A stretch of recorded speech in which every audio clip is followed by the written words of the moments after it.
کتابوں میں بنی اسرائیل کے دو بھائیوں کا واقعہ ملتا ہے جن میں سے ایک مسلمان تھا جبکہ دوسرا کافر تھا۔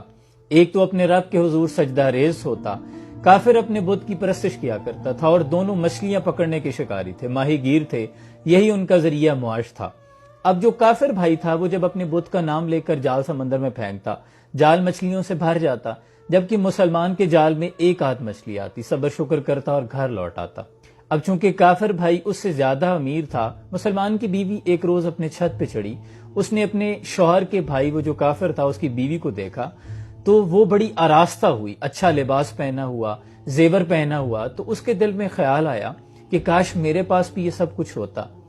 تو اس کافر بھائی کی بیوی نے اسے کہا کہ تم اپنے شوہر کو اس بات پہ آمادہ کرو کہ وہ اپنے اندیکھے خدا کو چھوڑ کر ہمارے بت کی پرستش کیا کرے، وہ ہمیں بہت نوازتا ہے۔ اس کے دل میں ملال پیدا ہوا، شیطان نے وسوسہ ڈال دیا۔ شوہر شام کو جب گھر آیا تو اس نے کہا کہ یا تو مجھے چھوڑ دو، مجھے طلاق دے دو، تو یا پھر اپنے بھائی کا مذہب اختیار کر لو، اس کے بت کی پرستش کیا کرو، وہ بہت نوازتا ہے، دیکھو وہ ہم سے بہت زیادہ امیر ہیں۔ تو اس خدا کے بندے نے کہا کہ خدا کے خوف سے ڈرو، تم کیسی باتیں کر رہی ہو، ہم مسلمان ہیں، ہم اللہ کی عبادت کرتے ہیں، ہم کافروں کی باتوں کی طرف دھیان کیوں دیں؟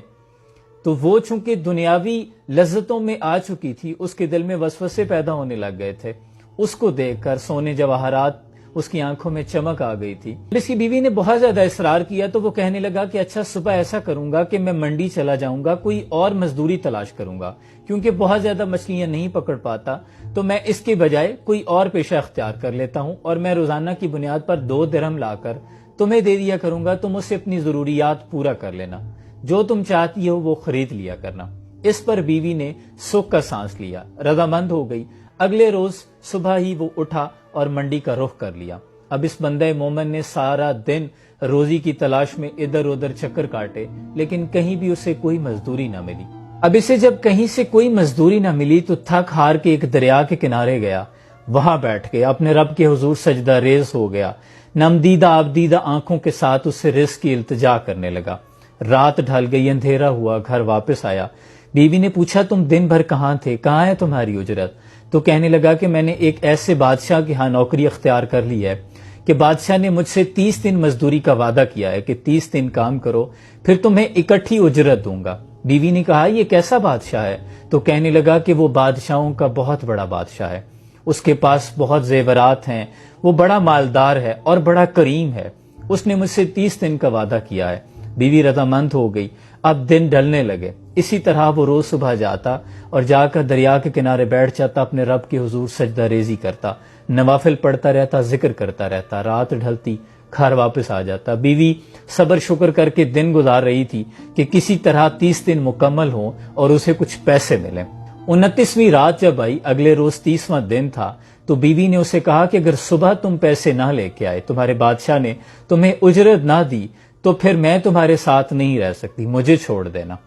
اب اگلے روز وہ تھوڑا مایوس ہوا، دل میں ندامت آئی، وہ کسی اور یہودی کے پاس چلا گیا۔ صبح اٹھتے ہی یہودی کے پاس گیا اور جا کے کہنے لگا کہ مجھے کوئی مزدوری دے دو، کام مل سکتا ہے؟ تو اس نے کہا ہاں کام تو مل سکتا ہے، لیکن میں تمہیں کھانا نہیں دے سکتا۔ اس بندہ مومن نے ٹوٹے دل کے ساتھ روزے کی نیت کی اور اس کا کام کرنا شروع کر دیا۔ اب 30واں دن تھا، گھر میں ایک انجان آدمی کی دروازے پر دستک ہوئی۔ بیوی نے دروازہ کھولا، مسافر نے کہا کہ یہ ہمارے بادشاہ نے تمہارے شوہر کی اجرت بھیجی ہے۔ اس کے ہاتھ میں 29 اشرفیوں کی ایک تھیلی تھی۔ اس نے کہا تمہارے شوہر نے 29 دن بادشاہ کا کام کیا ہے، لیکن آج وہ بادشاہ کی نوکری چھوڑ کر ایک یہودی کے پاس چلا گیا ہے۔ اگر وہ 30 دن مکمل کرتا تو بادشاہ اسے بہت انعام و اکرام سے نوازتا، لیکن یہ اس کے 29 دن کی اجرت ہے، 29 اشرفیاں، اور ایک اشرفی اس لیے کم ہے کیونکہ آج وہ کام پر نہیں آیا۔ اس عورت کو جب بہت زیادہ اشرفیاں مل گئی تو تھیلی میں سے ایک اشرفی نکالی اور بازار کا رخ کیا۔